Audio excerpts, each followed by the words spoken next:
Are we rolling? Yes. Because let me tell you something, this is going to be more interesting than the interview. Right, these are the things that we discuss at length. Upside down bananas, beards, and circular ice cubes, or square ice cubes. Okay. So I got these questions Inside Out gave me. I'm leaving that. So why is Germany I didn't the best leave them. country in the world? What is Germany the best country? Yeah.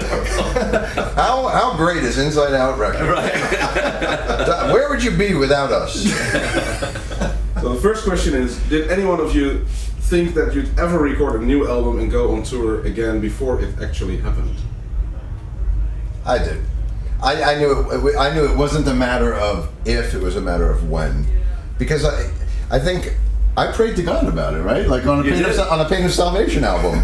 So you could thank Daniel, because Daniel had me leave a message to God on an answering machine on a Pain of Salvation album, and I guess God reached out to you. And He did. That must have been how it happened. I mean, the ball was always in your court. I mean, during the whole hiatus period, I don't know about you guys, but I would assume it's the same. I got asked all the time. Oh yeah, me too. And I always said, if the ball's in Neal's court, therefore the ball's in God's court. And we were just waiting for the call. But I think probably the first 4 or 5 years I said, I don't know, maybe next year. But I think around 2007 I started saying, no, I don't think it's going to happen. So Really? that's how I felt. See, I'm the opposite of that, because when I noticed that you two had worked together, and then you guested on one of Neal's albums, I was thinking, well, things are kind of changing, and maybe we will work together. I always hoped we would, because You know what, guys? When we played in was it Pittsburgh. Pittsburgh, yeah, and you and me guested on Neal's set. I was thinking, maybe, Yeah. maybe. I think that At that definitely point. laid the thoughts into. I don't know about you, but did that lay the thought into your head that the time might be right? Well, I was already being dealt with about it before that. I think I was praying about it before that. I don't know the timing exactly, but it was a while for me that I was considering it and praying about it, and then I felt like it was the right thing to do in the right time. And then when we first started to talk about it, then it was the challenge, of course, was scheduling it. And it was beginning to look like there was not going to be a period of time when we could actually do it. yeah, I know. And so I was like, well, and then your schedule shifted, and there was Yeah. there was this 2 There weeks. was actually a 2 week window. period. I had just finished the Dream Theater album and was scheduled to do a press tour, so there was literally a 2-week period. Mhm. But then Right. once we Right. did the album, we knew that we wanted to play shows, and we had the foresight of being able to at least find a window in 2010 to block, and then Yeah. we're able to, 6 months in advance to be able to block time to come together to tour, and at that point we all committed to it and made our schedules work around it. I'm glad we did. We actually discussed it while we were recording, didn't we? I mean, we knew we did. we definitely had to go back out. It was such a powerful piece, just It was so it enjoyable. demanded to be played. It was enjoyable, actually, having spent the time away from each other. I think I enjoyed it immensely this time round. Yeah. I mean, to be honest with you, I think I even said this on the documentary on the 2001 live release. I personally, even at that point, before you decided to go your own way, I wanted Transatlantic to take a break anyway, because I didn't want this to be a project that was going to be like an annual or semi-annual release. I thought it would be good for the project to take a break. So it kind of worked out good that the things went the way they did, because I think it made once we did come back together that much more special. Yeah. So it was all your idea. No, I'm not saying. I'm just saying it kind of worked. What out. happened to God? Is he out? Yeah. No, I'm just kidding. It wasn't. But the hiatus wasn't by design. But I think it worked. Yeah. The timing was good. Yeah. And then you went writing for the new album. How did the actual writing process go? How did it shape form? The album was written quite quickly, however, it wouldn't fit on one disc.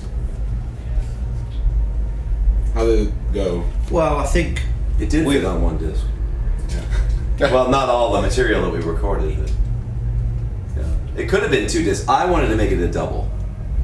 You know, for anybody, just for the. I was wanting it to go for a double because we had so much material. Roine had so much material, but it wasn't the way the rest of the band wanted to go. So we made a 75-minute epic with bonus disc, and that's fine. Ultimately, it was a double with the bonus disc. I mean, you ended up getting 4 more original pieces and 4 covers. So.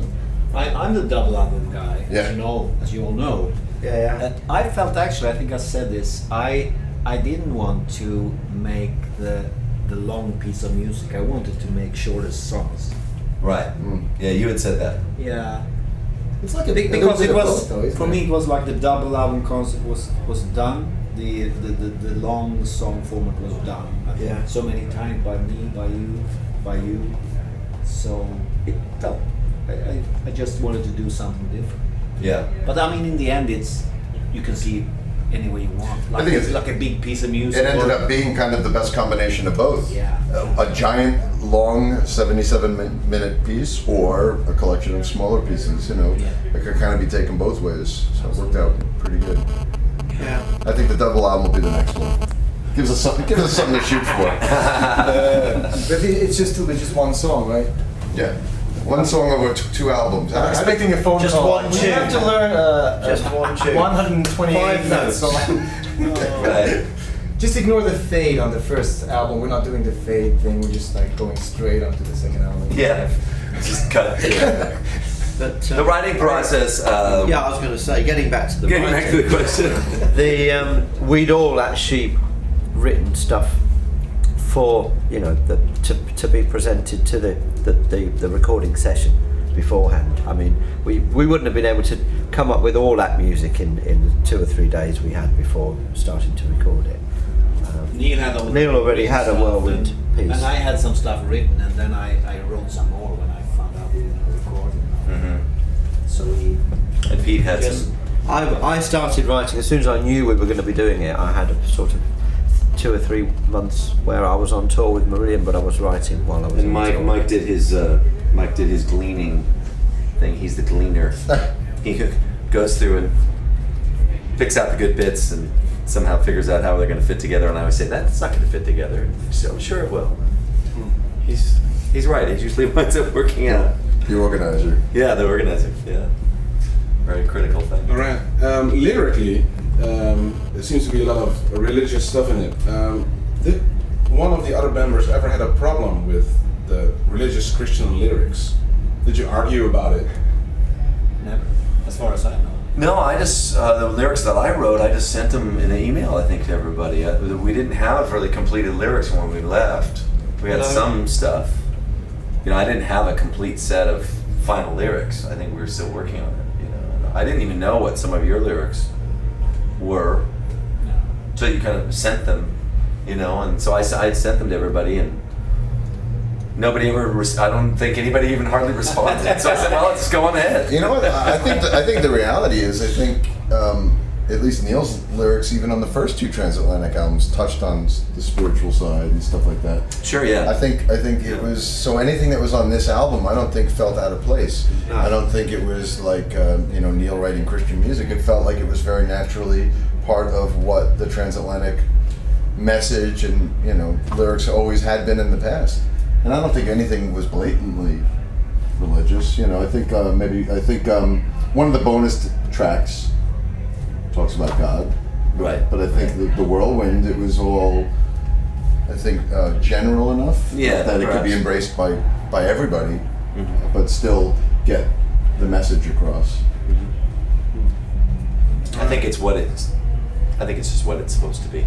That's how I feel about it. Yeah. How's the chemistry in the band at this moment, and how did it evolve from the debut album? Maybe as being more a loose project, starting, see what happens, and now all these years, how's the chemistry in the band? It's great. Just did it I don't know, evolve? to me. It is great. It's I think it's good. It's a very strong chemistry, actually. It's got better. I think it's Maybe a bit too strong.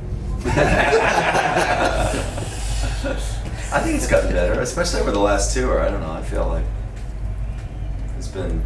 I think as we've gotten older, growth. we've gotten a little bit more diplomatic or Yeah. wiser or mellower, you know, right? Mhm. I think Yeah. probably 10 years ago when we did the first two albums, you know, we hadn't really done this before. You know, we had all been working in our main bands as our main projects, and it was a lesson in, you know, compromise and collaboration. And it was a Yeah. new experience. And now having 10 years to have reflected on that experience and grown, I think we were even that much more comfortable this time. Plus, we also have known each other all these years, so Yeah. there's a personal relationship that makes it that much more comfortable and fun. Yeah, I remember when we first started being, you know, sort of, I don't know, maybe a little bit tense that, you know, we only have 7 days to do this album, and somehow I felt like, you know, because it was when I rolled in Spock, so it was like, well, I better make sure this comes off, or somehow, Yeah. you know. Yeah. But I've learned to relax and just sort of trust the process, and then it will come together because it has. But I remember before thinking, you know, I don't know, like I had to put my hands on it somehow, and I've relaxed from that. I think that's been really good. I think we do, somehow we do seem to be quite lucky though. I mean, there's a lot of things that can go wrong with recording and putting out an album, and nothing ever has with us. You know, there's lots of things that we just kind of leave up to either other, you know, one of the other member of the band, or we just think, yeah, that's going to be great when we do that, and you know. Yeah. I've heard lots of albums where it just didn't happen, you know. Right. But we always managed to kind of pull it out of the bag somehow. Yeah, well, like for example, like the intro to Whirlwind, you know, was like, well, we were gonna do one intro and then we were gonna do the other intro. Remember, at first it was gonna be French horns going bum bum bum bum bum. You know, and I wanted to mention the theme that I feel like really is the main theme, which is the da da da da da da thing. But it was just kind of sitting there, laying like flat with just the French horns and the strings.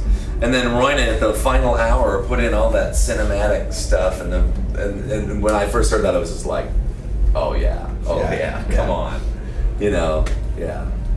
That's just one example of things just, you know, just sort of coming together, and you just know that it's the right thing. So this is the last real date here on High Voltage of the tour. If you look back on the tour, what are your thoughts? Daniel. Yeah, I think it was good. I feel more sort of uncomfortable now because we have spent a little bit of time away from it all. And just coming back for this one show feels a bit odd. There's no warming up, but we had a good acoustic run through though. I think that was really, really good. That was At least fun. for me, it was nice. Yeah, it felt good. Makes you know that you actually remember this stuff. It's good. How could you not? I mean, we played what, 23 shows, 3.5 hours a night. I mean, it's like embedded in my blood right now, you know? Like even having not played it for 2 months, I think it's gonna. My mind knows it, but my hands forget. Yeah, I'm with you there actually. I had to put some work in to refresh on certain bits. Because there's a lot of music in there. But I mean, as far as the tour goes, I think I had great fun. And Yeah, I think it was a very successful tour actually. The tour was great. I mean, musically, it was a magical experience. I mean, every night on stage, I felt like completely musically satisfied. You know, emotionally, technically. It just every night, you know, you'd reach the end of each of those epic songs, and there was just such a feeling, you know, between the five of us and the audience, and it was just magical. And every night, I walked away feeling like we were really doing something special. And you know, the music is really special music, you know, and and the chemistry between the five of us, you could feel that the audience was excited to see the five of us together on stage again, and you know, having been apart almost a decade. So I think every one of those shows, every night, people felt like they were part of something really special. Yeah, it was a special time. I felt, I mean, the audience was a really important part of it. And I felt that it's sometimes it's almost like the audience, they listen with their eyes. And they are so happy. I mean, from from the first note. They're just so happy Yeah. to see us together. Yeah. So it really, I mean, the small issues that we worry about, the monitors and stuff, and you know all that, or a few bum notes, they don't care. They don't care. They just love to see us on stage together. Yeah. So that's half the concert, I think, and you can feel it. You can feel very, very strong. I was also very pleased that we had, more time to rehearse, and we did a longer tour. So, towards the end of the tour, we were really, playing very well together, which is going to hopefully help this evening. When we get round to it. As far as tonight's concerned, to me this is just like the final encore of the tour. Yeah. And Frosting on the cakes. I don't even, to be honest, I'm not so concerned about the sound or the notes or how we play. I'm just gonna like enjoy, one last round with you guys, before we take a break for whoever knows how long it'll be. Yeah, me too. Speaking about that, are there any future plans or hopes, maybe? We haven't discussed it. I mean, I don't even know how you guys feel. I mean, personally, I would love to do another album and tour. I mean, I would love to continue working with this band. I don't see this as a side project anymore. I see this as more of a part-time We have band. our own drum skin now. But like I said in 2001, and it still holds true right now in 2010, I would like it, in a perfect world, if I could script it, it would be a project that happens maybe every 3 to 5 years. Not something that happens annually. I want it to be something that would be special, and every time we come together, we're excited by it, and the fans get excited by it. In a perfect world, that would be my script. 3 to 5 years Yeah. is probably about when you'll have your next break. Yeah, exactly. Right. Yeah. How do you guys feel? I mean, would you want to do another album, another tour in time? Maybe. Yeah, I mean, if it's great, if it's fun, why stop? I think I can feels- see it no feels- reason to stop. No, I Feels right. I think so. I think it. I think it was we a great achieved experience. everything that every other band wants and dreamed about, and we have it. And why give it up? Yeah. I realized I just did an interview the other day about Transatlantic, and I think one of the things that makes Transatlantic special is that none of our careers depend on it.